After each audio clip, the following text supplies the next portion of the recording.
ಶ್ರೀಪಾದರಾಜರನ್ನು ನೋಡಿದಾಗ ಇದು ಮೂರೂ ಕೂಡ ನಮಗೆ ಗೊತ್ತಾಗತ್ತೆ. ವಿದ್ಯೆ, ಅವರು ಧಾರೆ ಎರೆದ ವಿದ್ಯೆ, ಅದು ವ್ಯಾಸರಾಜರಿಂದ ಹೊರಗಡೆ ಬಂದ ರೀತಿ, ಅದನ್ನು ನೋಡಿದರೆ ಅಂಥ ಅದ್ಭುತವಾದ ವಿದ್ಯೆ ಅದು ಇವತ್ತು ಉಳಿದಿದೆ. ಕರ್ಮ ಕೇಳೋದೇ ಬೇಡ. ಅವರ ಚರಿತ್ರೆಯನ್ನು ನೋಡ್ತಾ ಇದ್ದರೆ ಭುಂಜಾನಂ ಷಷ್ಠಿಶಾಖ ಅಂತ ವ್ಯಾಸರಾಜರೇ ಹೇಳ್ತಾರೆ. 64 ಬಗೆಯ ಭಕ್ಷ್ಯಗಳನ್ನು ಮಾಡಿ ಭಗವಂತನಿಗೆ ನೈವೇದ್ಯ ಮಾಡ್ತಾಯಿದ್ರು ಅಂತ. 64 ಭಕ್ಷ್ಯ ಬಗೆ ನೈವೇದ್ಯ ಮಾಡ್ತಾಯಿದ್ರು ಅಂದರೆ ಏನು ಅರ್ಥ? ಎಲ್ಲ ಎರಡೆರಡು ಮಾಡಿಸಿ, ಮನೆಗಳಲ್ಲಿ ನಾವೇ 5 ಭಕ್ಷ್ಯಗಳನ್ನು ಮಾಡಬೇಕು ಅಂದರೆ ಎರಡೆರಡು ಮಾಡಿ ದೇವ್ರ ಮುಂದೆ ಇಟ್ಟು ಕೃಷ್ಣಾರ್ಪಣ ಅಂತೀವಿ. 3ನೇ ವ್ಯಕ್ತಿ ಬಂದರೆ ಹಾಕ್ಲಿಕ್ಕಿರೋದಿಲ್ಲ. ಹಾಗೆಲ್ಲ ಮಾಡ್ತಾ ಇದ್ದಿದ್ದು. ಅವರೇ ಹೇಳ್ತಾರೆ, ಬಂದ ಎಲ್ಲ ಬ್ರಾಹ್ಮಣರಿಗೂ ಯಥೇಚ್ಛವಾಗಿ ಬಡಿಸಬೇಕು. 1-2 ಅಲ್ಲ, ಯಥೇಚ್ಛವಾಗಿ ಬಡಿಸಬೇಕು. ಅದು 64 ಭಕ್ಷ್ಯ. ಹೆಸರು ಹೇಳಲಿಕ್ಕೆ ಗೊತ್ತಿಲ್ಲ ನಮಗೆ. ಅಂಥದ್ದನ್ನು ಪ್ರತಿನಿತ್ಯ ಮಾಡಿ ಭಗವಂತನಿಗೆ ನೈವೇದ್ಯ ಮಾಡಿ ಇಂಥ ಅದ್ಭುತವಾದ ವೈಭವ. ಅದಕ್ಕೆ ಭಗವಂತ ಮಾಡಿದ ಅನುಗ್ರಹ. ಆ ಹೆಸರು ಹೇಳಿ ಸಾಕು ಅಂದ. ಶ್ರೀಪಾದರಾಜರು ಅಂತ ಒಂದು ಸತಿ ಹೆಸರು ಹೇಳಿ ಸಾಕು, ಮತ್ತೇನು ಮಾಡೋದು ಬೇಡ.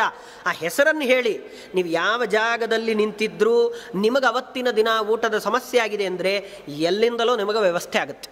ನೀವು ಬೇರೆ ಏನು ಮಾಡೋದು ಬೇಡ, ಕಷ್ಟಪಡೋದು ಬೇಡ, ಒಲೆ ಹಚ್ಚೋದು ಬೇಡ, ಪದಾರ್ಥ ತರೋದು ಬೇಡ, ಏನು ಬೇಡ. ನಿಂತಲ್ಲಿ ಶ್ರೀಪಾದರಾಜರ ಸ್ಮರಣೆ ಮಾಡಿದರೆ ಸಾಕು, ಎಂಥದ್ದೇ ಪರಿಸ್ಥಿತಿಯಲ್ಲಿರಿ ನಿಮಗದು ಸಿಗತ್ತೆ ಅಂತ. ಇದು ಎಲ್ಲರ ಅನುಭವಕ್ಕೆ ಬಂದಿರುವಂಥದ್ದು, ಅವರವರ ಅನುಭವಕ್ಕೆ ಖಂಡಿತವಾಗಲೂ ಬಂದಿರುವಂಥ ವಿಷಯ ಇದು. ಬಂದಿಲ್ಲ ಅಂತಾದರೆ ಪ್ರಯತ್ನ ಪಡಿ, ಇದರಲ್ಲಿ ಯಾವ ಸುಳ್ಳಾಗ್ಲಿಕ್ಕೆ ಸಾಧ್ಯವೇ ಇಲ್ಲ. ಯಾಕೆಂದರೆ ನಾವು ಮೊದಲು ಮನುಷ್ಯ ಪ್ರಯತ್ನ ಅಂತಲೇ ಮಾಡ್ತೀವಿ, ನಾವೇ ದೊಡ್ಡವರು ಅಂತ ನಮ್ಮ ಪ್ರಯತ್ನ ಮಾಡಿ ಕೊನೆಗೆ ನಾವು ಭಗವಂತನ ಇಲ್ಲ ನಮ್ಮ ಕೈಲಿ ಆಗೋಲ್ಲ ಅಂದಾಗ ಭಗವಂತನ ಹತ್ರ ಹೋಗೋರು. ಹಾಗಾಗಿ ನಾವು ಎಲ್ಲೇ ನಿಂತಿದ್ರೂ ತೊಂದರೆ ಇಲ್ಲ, ನಮಗೆ ಇವತ್ತಿನ ದಿನ ಊಟ ಸಿಕ್ಕಿಲ್ಲ ಅಂತ ಅಂದ್ಕೊಂಡು ಕಡೇ ಪ್ರಯತ್ನ ಅಂತ ಇದನ್ನು ಮಾಡಿ ಬೇಜಾರು ಮಾಡ್ಕೊಳ್ಳೋದಿಲ್ಲ ಗುರುಗಳು. ಕೊನೆಗೆ ನನ್ನ ಹೆಸರು ಹೇಳಿದ್ನಲ್ಲಪ್ಪ, ಇವನಿಗೆ ಊಟ ಕೊಡೋದು ಬೇಡ ಅಂತ ಹೇಳೋದಿಲ್ಲ, ಹೇಳೋದಿಲ್ಲ ಸಾಕು ಅಂತಾರೆ. ಅವನ ಒಳಗಡೆ ಇದ್ದ ಭಗವಂತ ಶ್ರೀಪಾದರಾಜರು ಅಂತ ಅಂದಿದ್ದಾನೆ, ಅವನಿಗೆ ವ್ಯವಸ್ಥೆ ಮಾಡುವ ಜವಾಬ್ದಾರಿ ನಂದು ಅಂತ ಬಂದು ನಿಂತ್ಕೊಳ್ತಾನೆ. ಯೋಗಕ್ಷೇಮಂ ವಹಾಮ್ಯಹಂ. ಇದು ಅವರ ಮಹಿಮೆ. ಅಂದರೆ ಇಂಥ ಮಹಿಮೆ ಅದು ಶ್ರೀಪಾದರಾಜರ ಮಹಿಮೆ. ಕೇವಲ ಹೆಸರು ಹೇಳಿದರೆ ಸಾಕು ಅವರಿಗೆ ಇಂಥ ಕರ್ಮ, ಅವರು ಮಾಡಿದ ಪುಣ್ಯ ಸಂಪಾದನೆ ಅದು ಇವತ್ತು ಜಗತ್ತಿಗೆ ತುಂಬ ಹರಡಿಕೊಟ್ಟಿದ್ದಾರೆ. ನಾವು ಬರೀ ಹೆಸರು ಹೇಳಿದರೆ ಪ್ರತಿನಿತ್ಯ ಮನೆಯಲ್ಲಿ ಸುಗ್ರಾಸ ಭೋಜನ ಮಾಡುವಂತಹ ಅವಕಾಶ ಅದು ಶ್ರೀಪಾದರಾಜರ ಹೆಸರಿಗಿದೆ. ಸುತ, ಅವರ ಮಗನಂತೆ ಬೆಳೆಸಿದವರು ವ್ಯಾಸರಾಜರು. ಅವರು ಮಗನ ಹಾಗೆ ನೋಡಿಕೊಂಡ್ರು. ಆ ಗುರುಕುಲದಲ್ಲಿ ಅವರಿಗೆ ಪಾಠ ಹೇಳಿ 12 ವರ್ಷಗಳ ಕಾಲ ವಿಶೇಷವಾಗಿ ಅವರೇ ಸ್ವತಃ ಖುದ್ದಾಗಿ ನಿಂತು ಅಧ್ಯಯನ ಮಾಡಿಸಿಕೊಟ್ರು. ಶ್ರೀಪಾದರಾಜರ ಮಕ್ಕಳು ಅಂದರೆ ವಿದ್ಯೆಯನ್ನು ಕೊಟ್ಟು ಮಕ್ಕಳ ಹಾಗೆ ಪೋಷಣೆಯನ್ನು ಮಾಡಿದವರು ವ್ಯಾಸರಾಜ. ಈ ಮೂರೂ ಕೂಡ ವಿದ್ಯಾ ಕರ್ಮ ಸುತ ಅಂತೇನು ನಾವು ನೋಡ್ತೀವಿ, 3 ಉಳಿಯತ್ತೆ ಅಂತ, ಅದು ಮೂರೂ ಪರಮಾದ್ಭುತವಾಗಿ ಶ್ರೀಪಾದರಾಜರ ಚರಿತ್ರೆಯನ್ನು ನೋಡಿದಾಗ ನಮಗೆ ಕಾಣುತ್ತೆ. ಅಂಥ ವಿದ್ಯೆ ನಮಗೆ ಸಿಕ್ಕ ಕೃತಿಗಳಲ್ಲಿ ಅವರು ರಚನೆ ಮಾಡಿದ್ದಾರೆ. ಬೇಕಾದಷ್ಟು ದಾಸ ಸಾಹಿತ್ಯಕ್ಕೆ ಅವರು ಕೊಟ್ಟ ದೊಡ್ಡ ಕೊಡುಗೆ. ಮೊದಲಿಗೆ ಶ್ರೀಮದ್ ಆನಂದ ತೀರ್ಥ ಭಗವತ್ಪಾದಾಚಾರ್ಯರು ಕೂಡ ದಾಸ ಸಾಹಿತ್ಯವನ್ನು ಅವರೇ ಮೊದಲಿಗೆ ಪ್ರವೃತ್ತಿ, ಅವರೇ ಮೊದಲು ಹಾಡು ತೋರಿಸ್ತಾರೆ. ಅದನ್ನು ಆಚಾರ್ಯರು ಹಾಡಿದ್ದಾರೆ ಅಂದರೆ ಅದರ ಕಥೆ ಬೇರೆಯೇ. ಅವರು ಹಾಡಿದರೆ ಒಣಗಿದ ಮರ ಚಿಗುರಿ ಎಲೆ ಬಿಟ್ಟು ಹೂವಾಗಿ ಹಣ್ಣಾಗುವಂಥದ್ದು. ಹೀಗೆ ಆಚಾರ್ಯರ ಗಾನ ಅಂದರೆ ಅಂಥ ಗಾನ. ಅದಾದಮೇಲೆ ಅದನ್ನು ನರಹರಿ ತೀರ್ಥರು ಅದನ್ನೇ ಮುಂದುವರಿಸ್ಕೊಂಡು ಬರ್ತಾರೆ. ಶ್ರೀಪಾದರಾಜರು ಆ ಪರಂಪರೆಯನ್ನು ಭದ್ರವಾಗಿ ಕಟ್ಕೊಡ್ತಾರೆ, ಬಹಳ ಭದ್ರವಾಗಿ. ಬೇಕಾದಷ್ಟು ದೇವರ ನಾಮಗಳನ್ನು ರಚನೆ ಮಾಡಿಕೊಡ್ತಾರೆ. ಅದರಲ್ಲಿ ಒಂದು ಪರಮಾದ್ಭುತವಾದ ಕೃತಿ ಎಲ್ಲರೂ ಪ್ರತಿನಿತ್ಯ ಹೇಳುವಂಥದ್ದು ಮಧ್ವನಾಮ. ಕನ್ನಡದಲ್ಲಿ ವಾಯುಸ್ತುತಿಯೇ, ಮತ್ತೇನೂ ಅಲ್ಲ ಅದು. ಎಲ್ಲ ವಾಯುಸ್ತುತಿಯನ್ನು ಹೇಳಿ ಬೇಕಾದಷ್ಟು ತಪಶಕ್ತಿಯನ್ನು ಸಂಪಾದನೆ ಮಾಡಿಕೊಂಡ ಮಹಾಪುರುಷರನ್ನು ನಾವು ಇವತ್ತಿಗೂ ಕಂಡ್ವಿ. ಮೊನ್ನೆ ತನಕ ಪೂಜ್ಯ ಪೇಜಾವರ ಶ್ರೀಪಾದಂಗಳವರೇನಿದ್ದಾರೆ, ಅವರು ಎಡಬಿಡದೆ ಪ್ರತಿನಿತ್ಯ ವಾಯುಸ್ತುತಿಯನ್ನು ಪಾರಾಯಣ ಮಾಡಿ ಮಾಡಿ ಮಾಡಿ ಮಾಡಿ ವಾಯುದೇವರ ವಿಶೇಷ ಅನುಗ್ರಹಕ್ಕೆ ಪಾತ್ರರಾಗಿ ಅವರು ಮಾಡಿದ ಕಾರ್ಯಗಳು ಎಂಥದ್ದು ಅಂತ ನಾವು ನೋಡ್ಬೋದು.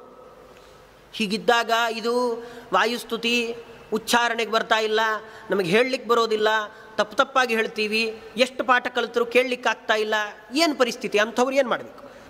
ವಾಯುಸ್ತುತಿ ಅವಶ್ಯ ಕರ್ತವ್ಯ. ವಾಯುದೇವರ ಸ್ಮರಣೆ ಒಂದು ಕ್ಷಣ ಬಿಡೋ ಹಾಗಿಲ್ಲ, ಮಾಡ್ತಾನೇ ಇರಬೇಕು. ಕನಿಷ್ಠ ಪಕ್ಷ ದಿನದಲ್ಲಿ 1 ಸತಿ ವಾಯುಸ್ತುತಿಯನ್ನಾದರೂ ಹೇಳಿ ನಮ್ಮ ಜೀವನವನ್ನು ಸಾರ್ಥಕ ಮಾಡಿಕೊಳ್ಬೇಕು ಅಂತ. ಆದರೆ ನಮಗೆ ಬರ್ತಾ ಇಲ್ವಲ್ಲ ಅಂದರೆ ಅದಕ್ಕೆ ಶ್ರೀಪಾದರಾಜರ ಆಲೋಚನೆ ಅದ್ಭುತವಾದ ಆಲೋಚನೆ. ಕನ್ನಡ ಅಂತೂ ಬರುತ್ತೆ ತಾನೆ, ಅದರಲ್ಲೇ ಹೇಳಿ ಅಂತ. ಇದು ಕೆಲವರು ಅಂದ್ಕೊಳ್ತಾರೆ ಹೆಂಗಸರಿಗೋಸ್ಕರ ಮಾಡಿಟ್ಟಿದ್ದಾರೋ ಏನೋ ಅಂತ. ಸರ್ವಥಾ ಅಲ್ಲ, ಎಲ್ಲರೂ ಹೇಳಬೇಕಿದನ್ನು. ಇದು ಹೆಂಗಸರಿಗೆ ಗಂಡಸರಿಗೆ ಅಂತ ಭೇದ ಭಾವ ಮಾಡಿ ರಚನೆ ಮಾಡಿದ್ದಲ್ಲ. ಇದನ್ನು ವಾಯುದೇವರ ಮಹಿಮೆಯನ್ನು ಆ ರೀತಿಯಲ್ಲಿ ಸೆರೆ ಹಿಡಿದು ಕೊಟ್ಟಿದ್ದಾರೆ. ಪರಮಾದ್ಭುತವಾದದ್ದು. ಅವರು ಈ ಕೃತಿ ಇದನ್ನು ನೋಡಿದರೆ ಅವರಿಗಿದ್ದ ಆಳವಾದ ಪಾಂಡಿತ್ಯ ಎಂಥದ್ದು ಅಂತ ಗೊತ್ತಾಗತ್ತೆ. ಯಾಕೆಂದರೆ ಒಂದೊಂದು ಶಬ್ದಗಳನ್ನು ಏನು ಹಾಕ್ತಾರವರು ಅದೆಲ್ಲ ಉಪನಿಷತ್ತು, ಆಚಾರ್ಯರ ಭಾಷ್ಯ, ಭಾಗವತ, ರಾಮಾಯಣ, ಮಹಾಭಾರತ ಎಲ್ಲವನ್ನ ಕ್ರೋಢೀಕರಿಸಿ ಚಿಕ್ಕದಾಗಿ ಮಾಡಿಕೊಡೋದು.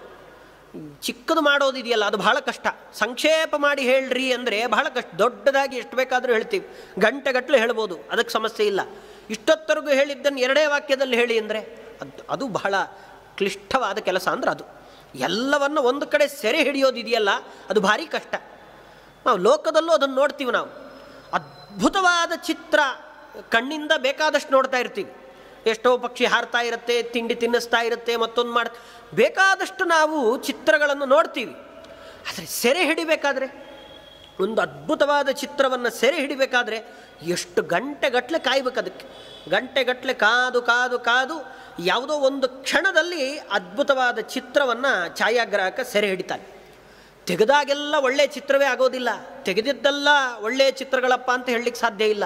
ಅಷ್ಟು ಕಾದು ಆಮೇಲೆ ಒಂದು ಚಿತ್ರ ತೆಗೆದರೆ ಅದು ಒಳ್ಳೆಯ ಚಿತ್ರ ಅಂತ ಕಾಣುತ್ತೆ. ಹಾಗೆ ಎಲ್ಲ ಶಾಸ್ತ್ರಗಳನ್ನು ಅಧ್ಯಯನ ಮಾಡಿ ಅದರ ಸಾರ ಏನು ಅನ್ನೋದನ್ನು ತೆಗೆದುಕೊಡಬೇಕಾಗಿದ್ದರೆ ಅದು ಬಹಳ ಕಷ್ಟದ ಕೆಲಸ. ಅದು ಬಹಳ ಕಷ್ಟದ ಕೆಲಸ. ಅದಕ್ಕೆಲ್ಲ ದೊಡ್ಡ ದೊಡ್ಡ ಭಗವಂತನ ಆ ಜ್ಞಾನಿಗಳ ಪರಂಪರೆಯಲ್ಲಿ ಏನು ಬಂದಿದ್ದಾರೆ ಅವರೆಲ್ಲರ ಅನುಗ್ರಹ ಇದ್ದರೆ ಮಾತ್ರ ಅದನ್ನು ಸೆರೆ ಹಿಡಲಿಕ್ಕೆ ಸಾಧ್ಯ.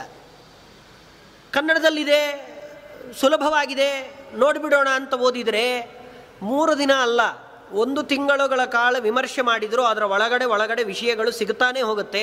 ಅದು ಮುಗಿಲ್ತು ಅಂತ ಹೇಳಲಿಕ್ಕೆ ಸಾಧ್ಯ ಆಗೋದಿಲ್ಲ.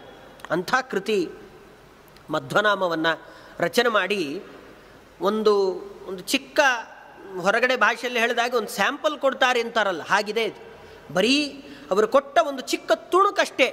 ಇದನ್ನೇ ನಮ್ಮಿಂದ ಜೀರ್ಣಿಸ್ಕೊಳ್ಳಿಕ್ಕೆ ಸಾಧ್ಯ ಆಗ್ತಾ ಇಲ್ಲ. ಅದರ ಶಬ್ದಗಳಿಗೆ ಏನು ಅರ್ಥ ಅಂತ ತಿಣಕ್ತೀವಿ, ನಾವೇ ಹುಡುಕ್ತೀವಿ, ಎಲ್ಲೆಲ್ಲಿದೆ ಏನೇನಿದೆ ಆ ಶಬ್ದಗಳಿಗೆ ಅರ್ಥ, ಯಾವುದನ್ನು ಗಮನದಲ್ಲಿ ಇಟ್ಕೊಂಡು ಈ ಪದ ಪ್ರಯೋಗ ಮಾಡಿದ್ದಾರೆ, ಏನಕ್ಕಿದೆ ಪದಗಳನ್ನು ಹಾಕಿದ್ದಾರೆ, ಸುಲಭವಾಗಿ ಹೇಳಲಿಕ್ಕೆ ಸಾಧ್ಯ ಇಲ್ಲ. ಮತ್ತು ನೋಡಿದರೆ ಕನ್ನಡದಲ್ಲಿದೆ, ಬಾಯಿಂದ ಬೇಗ ಬೇಗ ಹೇಳಲಿಕ್ಕೆ ಸಾಧ್ಯ ಆಗ್ತಾ ಇದೆ, ಎಲ್ಲ ಸರಿ.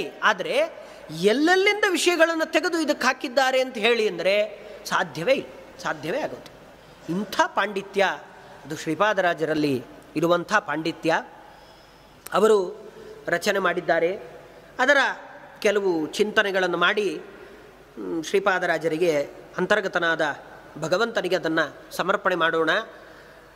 ಮೊದಲಿಗೆ ಅವರು ಹೇಳುವ ಶಬ್ದ ಅದರಲ್ಲಿ ಜಯ ಜಯ ಜಗತ್ರಾಣ ಜಗದೊಳಗೆ ಸುತ್ರಾಣ ಅಖಿಲ ಗುಣ ಸದ್ಧಾಮ ಮಧ್ವನಾಮ. ಆ ಪದಗಳ ಪ್ರಯೋಗ ಎಷ್ಟು ಚೆನ್ನಾಗಿ, ಅತ್ರಾಣ ಅಂತ ಬರಬೇಕು, ಮೊದಲಿಗೆ ಜಗತ್ರಾಣ ಆಮೇಲೆ ಸುತ್ರಾಣ ಎರಡೂ ಬರಬೇಕು. ಆ ಪದಗಳನ್ನು ಹಾಕಬೇಕಾದ್ರೆ ಆ ಪದಗಳಲ್ಲೇ ಅದ್ಭುತವಾದ ವಿನ್ಯಾಸ, ಅದನ್ನು ನೋಡಿ ಶಾಸ್ತ್ರವನ್ನು ಸೇರಿಸಿ ಅದನ್ನು ಬರಿಬೇಕಾದ್ರೆ ನಾವು ಎಷ್ಟು ಪ್ರಯತ್ನಪಟ್ಟರೂ ಬರೀಲಿಕ್ಕೆ ಸಾಧ್ಯ ಇಲ್ಲ. ಅವರು ಪ್ರಯತ್ನ ಪಟ್ಟಿದ್ದಲ್ಲ, ಸ್ಮರಣೆ ಮಾಡಿ ಪುಸ್ತಕದ ಮೇಲೆ ಪೆನ್ ಇಟ್ಟರೆ ಅದಾಗದೆ ಬರಿತಾ ಹೋಗುತ್ತೆ, ಅದಾಗದೆ ಬರಿತಾ ಹೋಗ್ಬಿಡುತ್ತಷ್ಟೆ. ಅಷ್ಟು ಲೀಲಾಜಾಲವಾಗಿ ಬರಿತಾರೆ. ಯಾಕೆಂದರೆ ಅವರಿಗೆ ಗೊತ್ತು, ನಾನೆಲ್ಲ ಬರಿತಾ ಇರೋದು, ನನ್ನಲ್ಲಿರುವ ಭಗವಂತ ಈ ಕೆಲಸ ಮಾಡಿಸ್ತಿದ್ದಾನೆ ಎನ್ನುವ ಆ ಚಿಂತನೆ ಇಂಥ ಕೃತಿಗಳನ್ನು ಹೊರಗಡೆ ತಗೊಂಡು ಬರುತ್ತೆ. ಜಯ ಜಯ ಜಗತ್ರಾಣ ಅಂತಾರೆ ಅವರು ಮೊದಲಿಗೇನೆ. ಜಗತ್ರಾಣ, ಜಗತ್ತಿಗೆಲ್ಲ ವಾಯುದೇವರಿಂದಲೇ ನಿಂತಿರ್ತಕ್ಕಂಥದ್ದು. ತ್ರಾಣ, ಉಸಿರಾಡ್ತಾ ಇದ್ದೀವಿ, ಗಟ್ಟಿಯಾಗಿ ನಿಂತ್ಕೊಂಡಿದ್ದೀವಿ, ಏನೋ ಒಂದಿಷ್ಟು ಕೆಲಸ ಮಾಡ್ತಾ ಇದ್ದೀವಿ, ಎಲ್ಲದಕ್ಕೆ ಕಾರಣ ಬೇಕಲ್ಲ. ಜಗತ್ತಿನಲ್ಲಿರುವ ಪ್ರತಿಯೊಂದು ಜೀವಿಗೂ ತ್ರಾಣವನ್ನು ತುಂಬಿದವರೇ ಪ್ರಾಣದೇವರು ಅಂತ ಪ್ರಾರಂಭ ಮಾಡ್ತಾರೆ. ಜಗತ್ರಾಣ, ಜಗತ್ತಿಗೆ ತ್ರಾಣ ಅದು ವಾಯುದೇವರು. ಅವರಿಗೆ ಜಯ. ಏನು ಜಯ ಅಂತ ಹೇಳಿದರೆ ನಾವು ಜಯವಾಗಲಿ ಜಯವಾಗಲಿ ಅಂತ ನಾವು ಹೇಳಲಿಕ್ಕಾಗತ್ತೆ. ಯಾವಾಗಲೂ ಜಯವೇ ಅವರಿಗೆ. ಅವ್ರು ಸೋತಿದ್ದು ಅಂತಿದೆಯಾ? ಹನುಮಂತ ದೇವರು ಸೋತು ಹೋದರು, ಭೀಮಸೇನ ದೇವರು ಸೋತು ಹೋದರು, ಎಲ್ಲಾದರೂ ಸೋತಿದ್ದು ಅಂತಿದೆಯಾ? ಅವರು ಸೋತೇ ಇಲ್ಲ, ಅವರ ಜೀವನದಲ್ಲಿ ಸೋಲೇ ಇಲ್ಲ ಅವರಿಗೆ. ಎಲ್ಲಿ ಹೋದರೂ ಜಯವೇ. ಹಂಗಿರೋವರಿಗೆ ಮತ್ತು ನಾವೇನು ಜಯ ಅಂತ ಹೇಳೋದು ಅಂದರೆ ಆ ಜಯ ಶಬ್ದಕ್ಕೇನೆ ಬೇರೆ ಅರ್ಥ ಇದೆ. ಮೊದಲು ಬಳಸುವ ಶಬ್ದವೇ ಅದರಲ್ಲೇ ಇಷ್ಟೆಲ್ಲ ಅರ್ಥಗಳನ್ನು ತುಂಬಿಸಿ ಅವರು ಮಾತಾಡ್ತಾರೆ. ಉತ್ಕೃಷ್ಟ ಅಂತ ಅರ್ಥ ಅದಕ್ಕೆ. ಜಯ ಅಂದರೆ ಉತ್ಕೃಷ್ಟ, ವಾಯುದೇವರು ಪರಮೋತ್ಕೃಷ್ಟ ಅನ್ನೋದನ್ನು ಸೂಚನೆ ಮಾಡಲಿಕ್ಕೆ ಅದನ್ನು ಹೇಳಿದ್ದೇ ಹೊರತು ನಾವು ಅವರಿಗೆ ಜೈಕಾರವನ್ನು ಹಾಕಿ ನಮ್ಮಿಂದ ಅವರಿಗೆ ಜಯ ಸಿಕ್ಕಿದೆ ಅಂತ ಹೇಳುವ ಅವಶ್ಯಕತೆಯೇ ಇಲ್ಲ. ಅವರು ಹೋದ ಕೆಲಸಗಳಲ್ಲೆಲ್ಲ ಜಯ. ಯಾಕೆಂದರೆ ಅವರು ಹೋಗೋ ಕೆಲಸ ಎಲ್ಲ ಭಗವಂತನದ್ದೇ ಕೆಲಸ, ಅದನ್ನು ಬಿಟ್ಟು ಬೇರೆ ಕೆಲಸ ಮಾಡೋದಿಲ್ಲ. ಅದಕ್ಕೆ ಅವರು ಮೊದಲು ಹೇಳ್ತಾ ಜಯ ಜಯ ಜಗತ್ರಾಣ, ಜಗತ್ತಿಗೆ ತ್ರಾಣ ರೂಪದಲ್ಲಿ ಇರ್ತಕ್ಕಂಥವರು ವಾಯುದೇವರು. ಮತ್ತು ಜಗದೊಳಗೆ ಸುತ್ರಾಣ, ಜಗದೊಳಗೆ ಸುತ್ರಾಣ ಅಂತ ಹೇಳಿದ್ರೆ ಅದಕ್ಕೆ ಅವ್ರು ಹೇಳ್ತಾರೆ ತ್ರಾಣ ಅಂದರೆ ಬಲ. ನಮಗೆ ಬಲ ಇಲ್ಲದೇ ಇದ್ದರೆ ಯಾವ ಕೆಲಸವನ್ನು ಮಾಡಲಿಕ್ಕೆ ಸಾಧ್ಯವೇ ಇಲ್ಲ. ಬಲ ತುಂಬುತ್ತಾರೆ ವಾಯುದೇವರು. ಯಾರಿಗೆ ಬಲ ತುಂಬುತ್ತಾರೆ ಅಂದರೆ ಇಂದ್ರಾದಿ ದೇವತೆಗಳೆಲ್ಲರಿಗೂ ಬಲಪ್ರದರು ವಾಯುದೇವರೇ. ಇವತ್ತು ಇಂದ್ರ ದೊಡ್ಡ ಸಾಮ್ರಾಜ್ಯಾಧಿಪತಿಯಾಗಿದ್ದಾನೆ, ಮತ್ತೊಬ್ಬರು ಎಲ್ಲ ದೇವತೆಗಳು ಕೆಲಸ ಮಾಡ್ತಿದ್ದಾರೆ ಅಂದರೆ ಅದಕ್ಕೆ ಕಾರಣ ವಾಯುದೇವರು. ವಾಯುದೇವರು ಒಳಗಡೆ ನಿಂತು ಆ ವ್ಯಾಪಾರವನ್ನು ಮಾಡಿದರೆ ಉಂಟು, ಇಲ್ಲ ಅಂದರೆ ಇಲ್ಲ.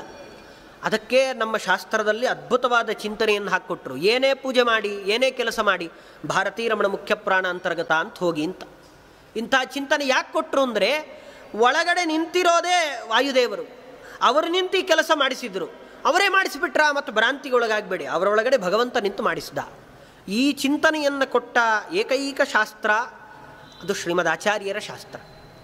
ಅದಕ್ಕೆ ಇವರು ಜಗತ್ತಿಗೆ ತ್ರಾಣ ಕೊಟ್ಟರು ಅಂತ ಹೇಳಿದರೆ ತಕ್ಷಣ ತ್ರಾಣ ಕೊಡ್ತಿದ್ದಾರೆ ಅಂತ ತಕ್ಷಣ ಸರ್ವೋತ್ತಮರು ಅನ್ನುವ ಭಾವನೆಗೊಳಗಾಗಬೇಡಿ, ಅವರ ಒಳಗಡೆ ಭಗವಂತ ನಿಂತು ಈ ಕೆಲಸ ಮಾಡಿಸ್ತಾ ಇದ್ದಾನೆ. ಹೀಗೆ ಸಮಗ್ರ ಜಗತ್ತನ್ನು ರಕ್ಷಣೆ ಮಾಡ್ತಕ್ಕಂಥವರು ವಾಯುದೇವರು.